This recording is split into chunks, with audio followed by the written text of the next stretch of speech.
News hub, born to fight for right. नमस्कार, news hub channel में आप सभी का स्वागत है। मैं नुज़रत आज़मी। चलिए नजर डालते हैं आज की खबरों पे। प्रधानमंत्री नरेंद्र मोदी पहुंचे मॉरिशस। जानते हैं भारत और मॉरिशस के संबंध और इस विजिट से भारत को क्या फायदा हो सकता है। प्रधानमंत्री नरेंद्र मोदी जी मॉरिशस के 2 दिन के दौरे पर पहुंचे, जहां उनका गर्मजोशी से स्वागत किया गया।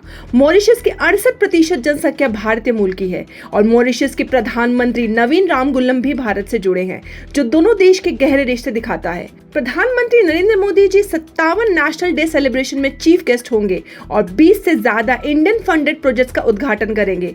भारत और मॉरिशस के बीच नए लाइन ऑफ क्रेडिट एग्रीमेंट भी साइन होगा, जो इंफ्रास्ट्रक्चर और वाटर सप्लाई प्रोजेक्ट्स के लिए होगा। ये दौरा दोनों देश के इकोनॉमिक और डिप्लोमेटिक टाइज को और मजबूत करेगा।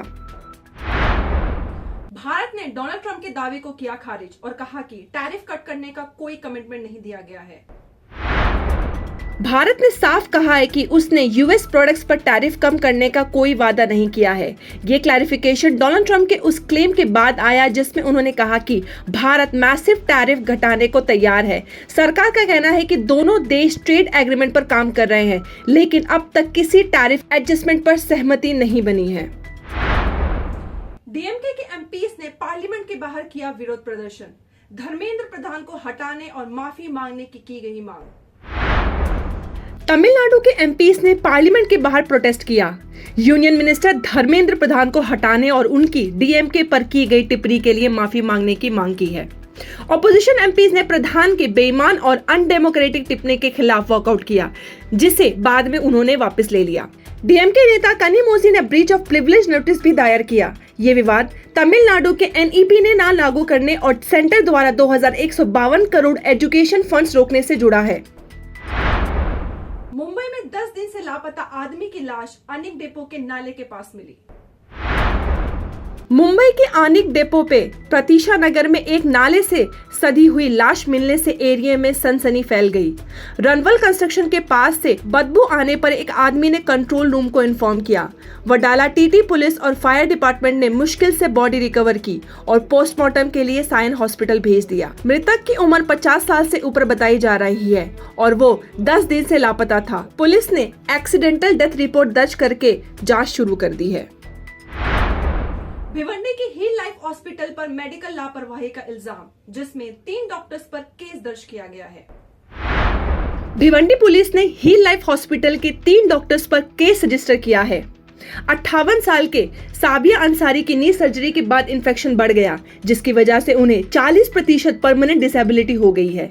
जुलाई 2022 में हुई सर्जरी के दौरान कथित तौर पर स्वच्छता लापरवाही और उपकरण विफलता हुआ।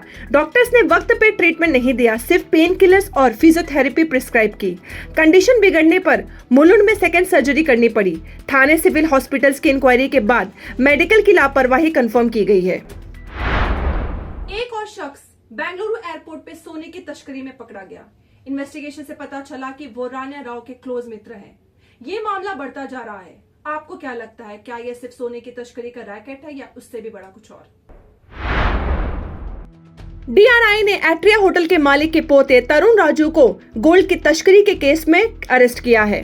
ये केस कन्नड़ एक्ट्रेस रान्या राव से जुड़ा है, जो 12 करोड़ 56 लाख के गोल्ड की तस्करी के साथ पकड़ी गई थी। इन्वेस्टिगेशन में पता चला कि तरुण और रान्या बहुत ही क्लोज मित्र थे, का गोल्ड की तस्करी से कनेक्शन था। तरुण को कोर्ट में पेश करने के बाद डीआरआई को 5 दिन की कस्टडी मिली है।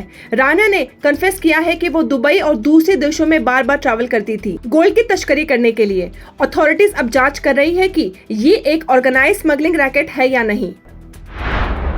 आर या पार की होगी लड़ाई। मनोज जरांगे ने सरकार को दी तेज चेतावनी और कहा कि अब मुंबई में होगा आरक्षण। मराठा रिजर्वेशन मूवमेंट बहुत तेजी में है। वहीं मनोज जरांगे ने साफ शब्दों में चेतावनी दी है कि ये अंतिम मैच होगा, या तो हम रहेंगे या सरकार। सरकार को चारों तरफ से घेरने की तैयारी की गई है। जरांगे ने कहा कि अब हम भी खेलने जानते हैं, इंतजार करेंगे पर ऐसा चाल चलेंगे कि निकलने का रास्ता नहीं मिलेगा। वहीं उन्होंने मुंबई में मार्च का संकेत दिया और कहा कि हमें भी देखना है कि मंत्री कहां रहते हैं। अब हमें भी मुंबई देखना बनता है। इस बजट में महाराष्ट्र एसटी बस का बजट फिर से खाली। पुरानी योजना का पुनः प्रयास रहेगा। Maharashtra ST corporation financial crisis में नई बसेस के लिए बजट में कोई फंडिंग नहीं। सिर्फ 6000 डीजल बसेस को सीएनजी एलएनजी में कन्वर्ट करने की पुरानी योजना दोहराई गई है। 7000 करोड़ का लोन पेंडिंग है, पर ना सैलरी हाइक का पैसा मिल रहा है, ना पीएफ का, ना ग्रेटिट्यूड क्लियर है। यूनियन लीडर्स ने किया अटैक। ये बजट सिर्फ पुराने आइडियाज का रिहर्स है। एसटी का बैग फिर से खाली है। इस बजट में एम्प्लॉयज और कम्यूटर्स के लिए कोई रिलीफ नहीं है। New India cooperative bank case में 5 लाख से ज्यादा डिपॉजिट करने वाले कस्टमर्स के लिए बुरी खबर है। अगर आपका 5 लाख से ज्यादा डिपॉजिट किसी फेल्ड बैंक में पड़ा है तो आपके लिए बड़ा संकट शुरू हो चुका है। आरबीआई ने न्यू इंडिया कोऑपरेटिव बैंक पर सख्त रिस्ट्रिक्शन लगाई है, जिसमें डिपॉजिटर्स सिर्फ 25,000 रुपए ही निकाल सकेंगे और अगले 6 महीने तक कोई भी पूरा अमाउंट निकालना अलाउड नहीं होगा। सबसे बड़ी और हैरत अंगेज की बात यह है कि डिपॉजिट इंश्योरेंस कॉर्पोरेशन अब उन्हीं पैसों को वापस लेने की तैयारी में है जो पहले इंश्योरेंस के रूप में डिपॉजिट्स को दिए गए थे। जी हाँ, जो डिपॉजिटर्स अपने 5 लाख इंश्योर्ड अमाउंट से संतुष्ट हो गए थे, अब उनके लिए एक और झटका तैयार है। डिपॉजिट इंश्योरेंस कॉर्पोरेशन ने जनवरी 30, 2025 का सर्कुलर निकाल कर क्लियर कर दिया है कि सभी लिक्विडेटर्स एडमिनिस्ट्रेशन से पहले इंश्योरेंस का पैसा रिकवर किया जाएगा, फिर किसी और लायबिलिटी को देखा जाएगा और अगर ये पैसा टाइम पर वापस नहीं किया गया तो पेनल इंटरेस्ट के साथ रिकवरी होगी। उनका कहना है कि अगर इंश्योरेंस प्रीमियम बैंक से लिया जाता है तो फिर डिपॉजिटर्स का पैसा रिकवर करने का क्या लॉजिक है। ये इंश्योरेंस स्कीम नहीं है, ये एक उसानवरी स्कीम है।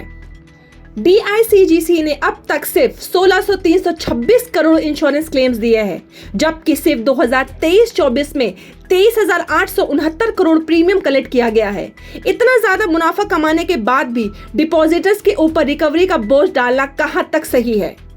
मुंबई कंज्यूमर पंचायत ने फाइनेंस मिनिस्टर निर्मला सीतारामन से तुरंत इंटरवेंशन मांग की है और डिमांड किया है कि डिपॉजिट इंश्योरेंस एक्ट सेक्शन 21 को रिपील किया जाए। मुंबईकर्स के लिए सम्मान की बात, मुंबई एयरपोर्ट 8वीं बार बना एशिया पैसिफिक का बेस्ट एयरपोर्ट। मुंबई के छत्रपति शिवाजी महाराज इंटरनेशनल एयरपोर्ट को एशिया पैसिफिक रीजन का बेस्ट एयरपोर्ट का अवार्ड मिला है। 2024 में सीएसएमआई ने 54.08 मिलियन पैसेंजर्स हैंडल किए और 68 ई गेट्स इंस्टॉल किए ताकि एंट्री और फास्ट हो। एयरपोर्ट में इमोशनल सपोर्ट डॉग्स भी इंट्रोड्यूस किए जो टर्मिनल 2 पर ट्रैवलर्स का स्ट्रेस कम करेंगे। मुंबई का ये एयरपोर्ट नए रिकॉर्ड्स बना रहा है और इंडिया का नाम रोशन कर रहा है। महाराष्ट्र सरकार ने बॉम्बे हाई कोर्ट को बताया कि संजय गांधी नेशनल पार्क के स्लम रेसिडेंट्स को थाने में बसाया जाएगा। महाराष्ट्र सरकार ने बॉम्बे हाई कोर्ट को बताया कि संजय गांधी नेशनल पार्क से हटाए जा रहे स्लम रेसिडेंट्स को थाने डिस्ट्रिक्ट में बसाया जाएगा, जो भिवंडी, कल्याण, अंबरनाथ जैसे एरियाज में है।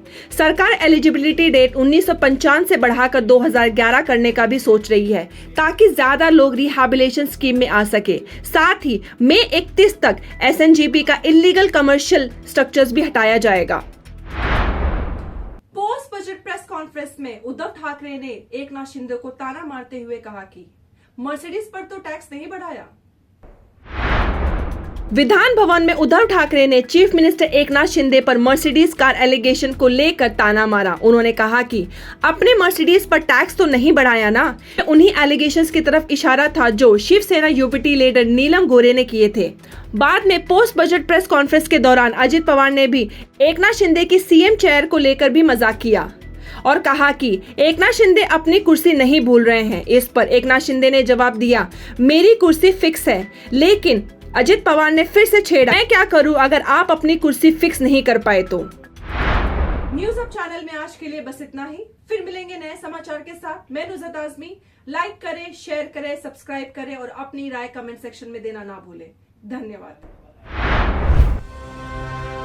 News Hub, born to fight for right.